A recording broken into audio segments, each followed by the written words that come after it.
The moment still plays in my head whenever I think about that day.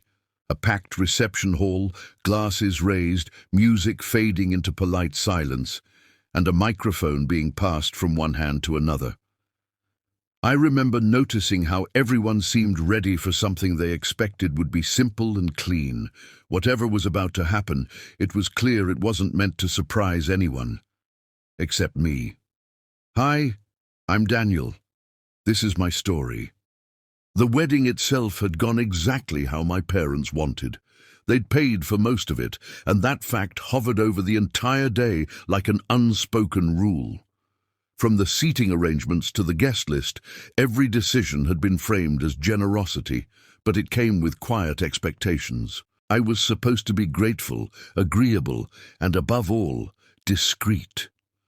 Whenever I questioned anything, my mother would remind me how much they'd done, and my father would change the subject as if the discussion was already closed. I first sensed something was wrong during the rehearsal dinner. My parents were unusually calm, overly polite, the way people act when they believe the outcome is already secured. My brother mirrored them perfectly, joking with relatives, reassuring everyone that things were handled. When I asked what he meant by that, he laughed it off and said weddings were stressful, that I should just enjoy the moment. His confidence felt rehearsed, like he knew something I didn't. My wife noticed it too.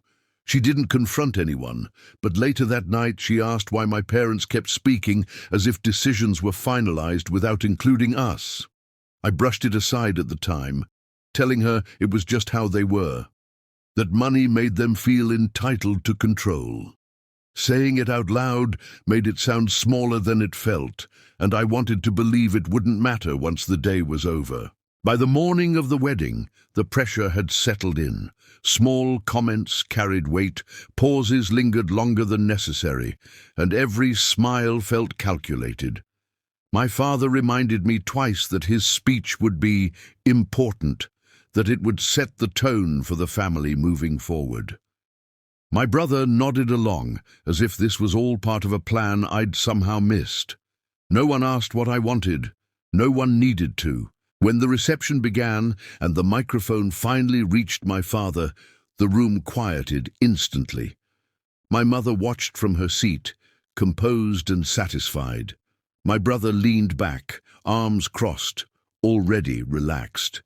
And standing beside me, my wife tightened her grip on my hand, just enough to let me know she felt the shift too. Whatever my parents believed they were about to confirm in front of everyone, they were certain I wouldn't interrupt it. And that certainty was the most unsettling part of all. My father didn't rush into his speech. He never does. He likes pauses, likes letting silence do the work for him. He thanked the guests, praised tradition, talked about family values in a way that sounded generous but felt rehearsed. I'd heard versions of this speech my entire life, usually right before he made a decision that affected everyone else. The words were warm, but the structure was familiar. This wasn't a celebration. It was positioning. As he spoke, I started noticing details I'd ignored earlier. The way my mother watched the room instead of him, scanning faces to see who was listening closely. The way my brother smiled at certain lines, especially when my father mentioned sacrifice and support. None of it was accidental. They weren't just speaking to the guests. They were establishing a narrative, one where generosity justified authority and money explained obedience. Then my father shifted slightly.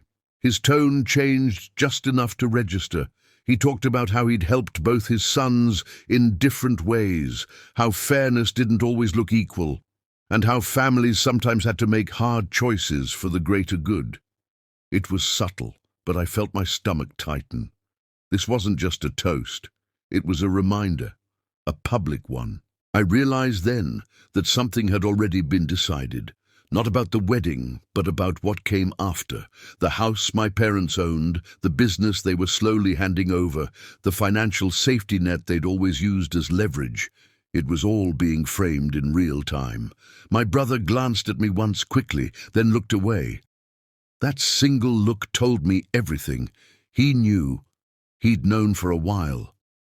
When the applause came, it felt automatic, almost polite.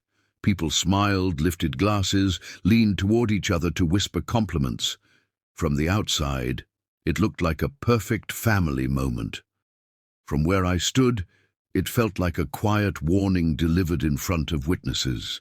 My wife leaned closer and asked under her breath what he meant by different ways. I didn't answer because I wasn't sure yet, and because I didn't want to say it out loud. After the speech, my parents moved easily through the room, accepting praise, basking in approval. My brother stayed close to them, never straying far, like someone guarding territory. I tried to join conversations, but every exchange felt hollow, like I was already being written out of something important. My wife stayed observant, listening more than speaking, and when she caught my eye, her expression wasn't confused anymore. It was concerned. That was when I understood the real pressure wasn't coming from confrontation. It was coming from expectation. They believed I'd fall in line because I always had, because challenging them in a room full of people would make me look ungrateful. And standing there, surrounded by music and applause, I had to decide whether silence was still protecting me or slowly erasing me. The pressure didn't break all at once. It tightened slowly, the way it always did in my family. After the speeches, my mother found reasons to pull me aside twice, once near the bar and once by the hallway leading to the restrooms. Both times she spoke quietly, smiling, her words carefully neutral. She asked if I was enjoying myself, if everything felt settled, if I understood how much this day meant to my father.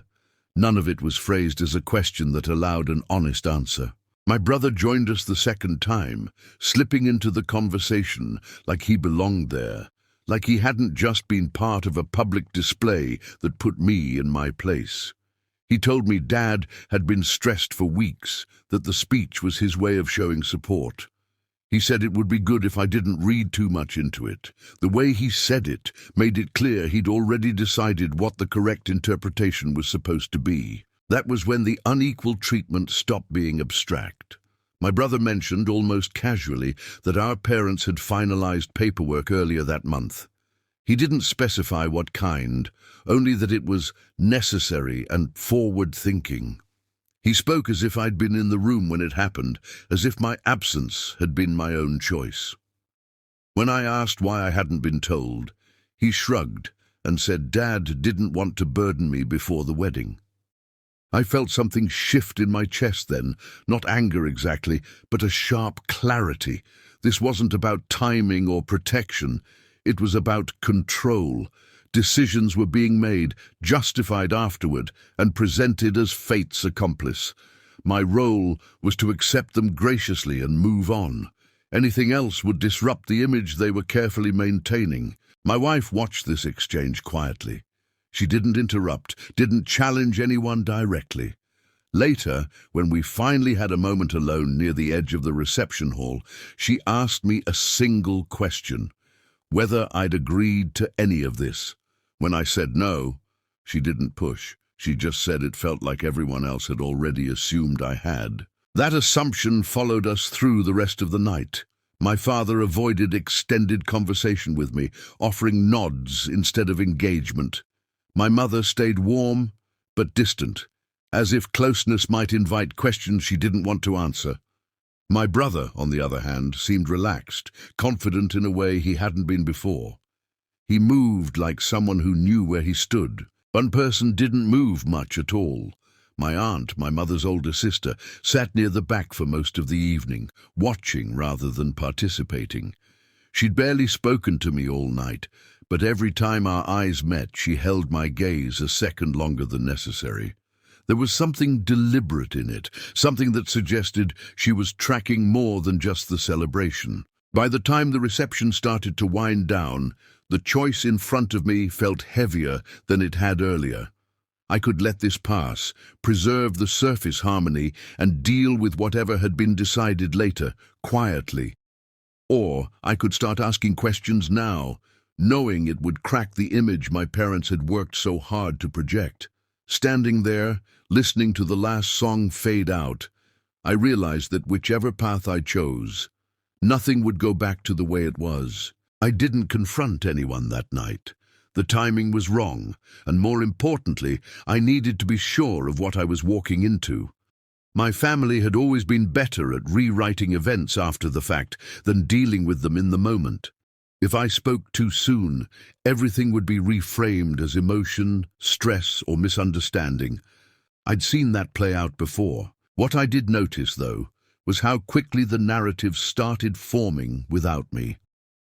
The morning after the wedding, my father sent a message to the family group chat, thanking everyone for coming and praising my brother for handling so much behind the scenes.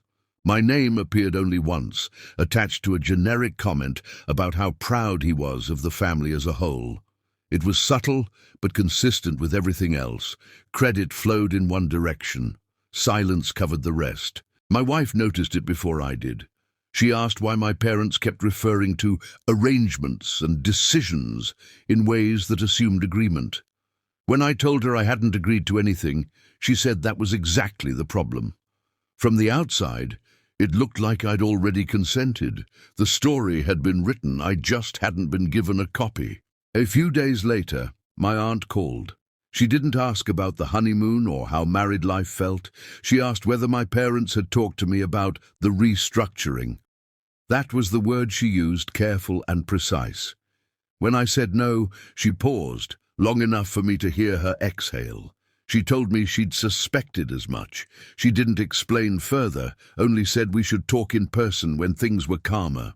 That conversation shifted something in me. It was the first confirmation that what I was sensing wasn't paranoia. There was a framework in place, language being used, decisions moving forward, and I was learning about it in fragments. Whatever had been finalized, it hadn't been designed with my involvement in mind. My brother called that evening, casual in tone, asking if I wanted to grab coffee. He said Dad was worried I might be feeling left out, and thought it would be good for us to clear the air. The phrasing was familiar. Concern framed as generosity. Inclusion offered only after exclusion had already happened. At the cafe, he spoke freely. He said our parents were just trying to simplify things, that long-term planning required decisiveness.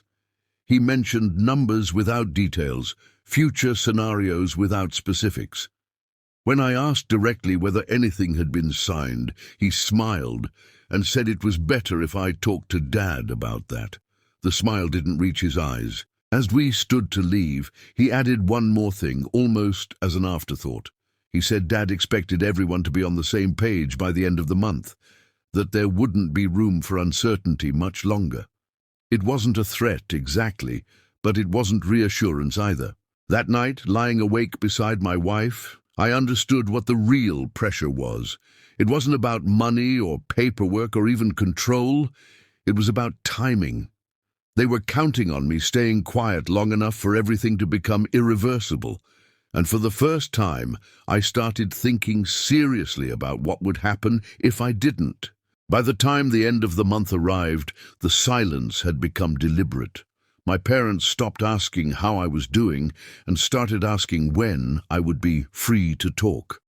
My brother sent short, polite messages that carried the weight of deadlines.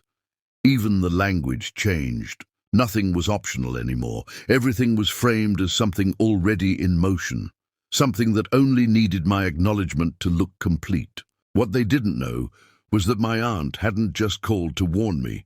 A few days after our conversation, she invited my wife and me over under the excuse of returning wedding gifts.